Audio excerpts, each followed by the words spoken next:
Welcome back to our course in the history of mathematics. This is video number 6 in our series, where we continue to discuss classical Greek mathematics.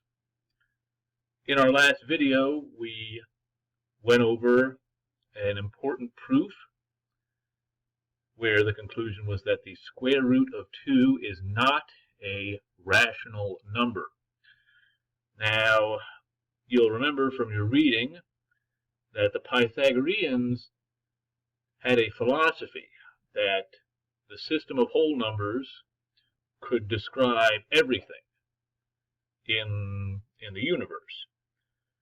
And that proof that we went over exposes an inadequacy in the system of whole numbers and fractions. There are things which that system cannot describe. However, it is easy to create a length having that property. What you do is you create a segment of unit length and then draw another segment perpendicular to that and connect the ends of those segments. And then by the Pythagorean theorem, the square of each leg has to be the square of the hypotenuse, so x squared would have to equal 2. So the length of this segment, if you were to take that length and square it, you would get 2. So you can create a geometrical figure that encompasses that property. So this is why the classical Greeks began to focus more on geometry than they did on arithmetic and algebra. They were suspicious of arithmetic because of the reasons mentioned in the last video. However, the classical Greeks did create geometric procedures to carry out many of the operations of arithmetic. Some of them are fairly simple, some of them are rather subtle and clever. So let's start out with one of the simple ones. So I guess the main operation that we'd want to do if we're doing arithmetic is dealing with addition. And this can be done just using a line segment. So we decide what our unit of length is. So in this case, I just decided it's that. And I kind of drew a line here. And I stepped off 3 units, and then I stepped off 5 units, so that the total length is 3 plus 5. So this length corresponds to the sum. Now, of course, there's nothing special about 3 and 5. You could have used any 2 numbers that you wanted. You step off the length of one, and then you step off the length of another, and then the total is the sum. And you could create an analogous procedure for subtraction. The way they did multiplication and division was a little bit different. So let's go over that. You construct your segment of unit length, which I've got here as the base of my triangle. And then you construct a segment of length P. Now, it's not going to be along the same line as this one. It's got to be a different one. And then you connect the 2 ends to form a triangle. Okay, now in this next figure, I've still got that little triangle from before, but I've added to it. So I've extended my base. It's no longer unit length. It's length Q. And this side is constructed so that it is parallel to this side right here. The way they typically indicate that in geometry textbooks is to do something like this. Okay, so these 2 sides are parallel. And then we have to extend this side until it intersects the parallel side that we just constructed. Now notice I've labeled this X right now. So I'm dealing with 2 factors, P and Q, and I want to construct their product. And my claim is going to be that the length of this side, X, is equal to the product of P and Q. So let's go ahead and look over here at that. So I've got a new version of my figure right here. Okay, now since these 2 sides were parallel by construction, that means these 2 angles are equal. Okay, those two angles have to have the same measure. And of course, this large triangle and the small triangle share this angle here in the lower left-hand corner. And that must mean all three angles are actually equal. So in other words, we've got similar triangles. So if I take the slanted side in the smaller triangle over the horizontal side, that ratio should be equal to the slanted side in the big triangle over the horizontal side. So in other words, we've got this equation.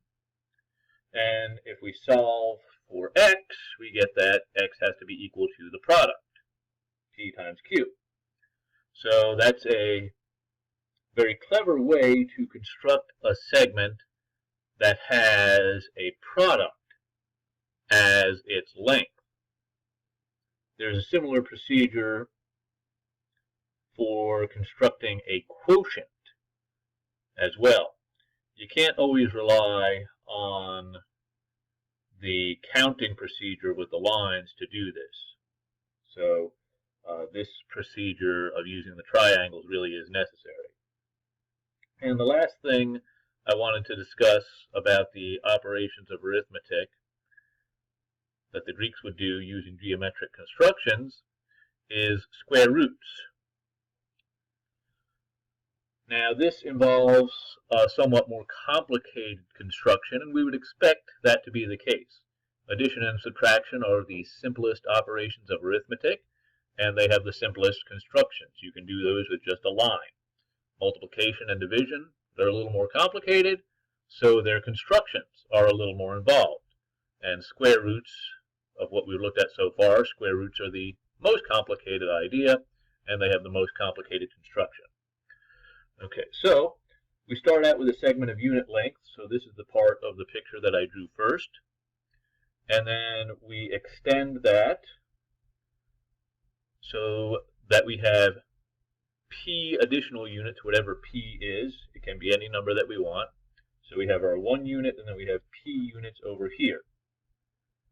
And we are going to construct a semicircle that has this segment as its diameter. So we started with segment of unit length, then we added this, we found the center of that segment, and then we constructed a semicircle with this whole segment as its diameter. And then we construct a line segment that is perpendicular to our diameter. It's got to go through this point. It's got to go through the end of the unit segment right there. And all of these are ruler and compass constructions that you'll probably learn in a geometry class. This is also just a fact I'm going to pull from geometry. Every triangle inscribed in a semicircle is a right triangle. It's actually a special case of a theorem that says that